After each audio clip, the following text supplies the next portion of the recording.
مدینہ، مدینے میں میرے آقا کی مجلس سجی ہوئی ہے، میرے کریم آقا کے ارد گرد میرے آقا کی پاکیزہ جماعت۔ مسلمانوں توجہ کرنا، میرے آقا کے غلام آئے میرے آقا کی پاک بارگاہ میں، آج عرض کی کملی والے آقا آج ایک عرض کرنی ہے۔ میرے نبی نے فرمایا صحابہ کرو، کیا عرض کرنا چاہتے ہو؟ عرض کی ماذا دینا والیا سنیا، اگر ہم دنیا میں کسی کو اپنا ہم نشین بنائے، دوست بنائے، تو وہ کیسا ہونا چاہیے؟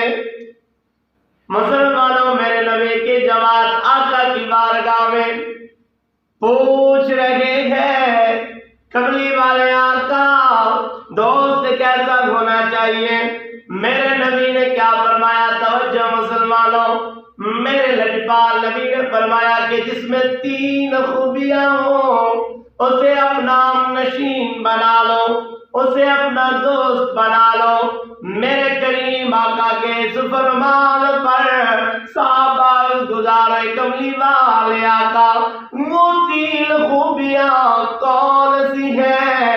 میرے کریم آقا نے ان 3 خوبیوں کا ذکر کیا، فرمایا کہ جب بھی کسی کو دوست بناؤ اس میں یہ 3 خوبیاں دیکھو، جس کو جانشین بناؤ اس میں یہ 3 کمالات دیکھو۔ عرض کی کملی والے آقا وہ 3 خوبیاں کون سی ہیں؟ آج ہم نے کبھی خوبیاں نہیں دیکھی، جس کے پاس پیسہ اسے اپنا دوست بنا لیا، ہم آج تعلق اپنے مطلب تک بناتے ہیں۔ مسلمانوں ایسا نہیں کرنا چاہیے، دوستی بھی اللہ کی رضا کے لیے، دشمنی بھی اللہ کی رضا کے لیے۔ میرے کریم آقا نے فرمایا کہ 3 خوبیاں، عرض کیا تھا وہ کون سی؟ فرمایا پہلی خوبی یہ جب تم اسے دیکھو تمہیں اللہ یاد آئے۔ فرمایا جب تم اسے دیکھو، یہ پہلی خوبی میرے آقا نے فرمایا جب تم اسے دیکھو تمہیں اللہ یاد آئے۔ ایسا دوست ہونا چاہیے، ایسا جانشین ہونا چاہیے۔ سیدی یا رسول اللہ صلی اللہ علیہ وسلم دوسری خوبی میرے کریم آقا نے فرمایا، دوسری خوبی فرمایا کہ اس کی گفتگو تمہارے علم میں اضافہ کرے۔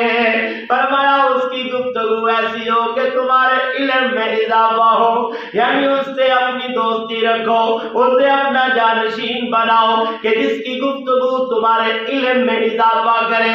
عرض کی کملی والے آقا نمبر 3 کون سی خوبی ہے؟ میرے نبی نے فرمایا، اللہ کے پیارے پیغمبر نے فرمایا تیسری خوبی یہ ہے کہ اس کے اعمال تمہیں آخرت کی یاد دلائے۔ فرمایا اس کے اعمال تمہیں آخرت کی یاد دلائے۔ یہ 3 خوبیاں، فرمایا نمبر 1 اسے دیکھو تمہیں اللہ یاد آئے، فرمایا اس کی گفتگو تمہارے علم میں اضافہ کرے، نمبر 3 فرمایا کہ اس کے اعمال تمہیں آخرت کی یاد دلائے۔ فرمایا یہ جس چیز کی میں بات کر رہا ہوں، فرمایا یہ جس میں بھی ہو اسے اپنا دوست بنا لو، فرمایا اسے اپنا جانشین بنا لو۔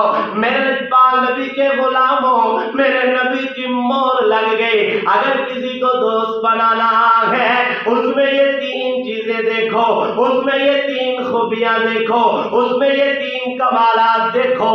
اگر یہ 3 خوبیاں ہیں، یہ 3 کمالات ہیں، پھر اس سے اپنا تعلق جوڑو، پھر اس سے اپنی دعا سلام رکھو۔ کہیں ایسا نہ ہو کہ ایسا دوست بن جائے کہ ہمیں کل قیامت والے دن پچھتانا پڑے اور ہم کہیں کہ یا ویلتا لیتنی لم اتخذ فلانا خلیلا، کہ کاش میں اسے اپنا دوست نہ بناتا، اس سے اپنا تعلق نہ جوڑتا۔ میرے لجپال نبی کے غلاموں، جس سے بھی دوستی رکھو اللہ کی رضا کے لیے، جس سے بھی دشمنی رکھو اللہ کی رضا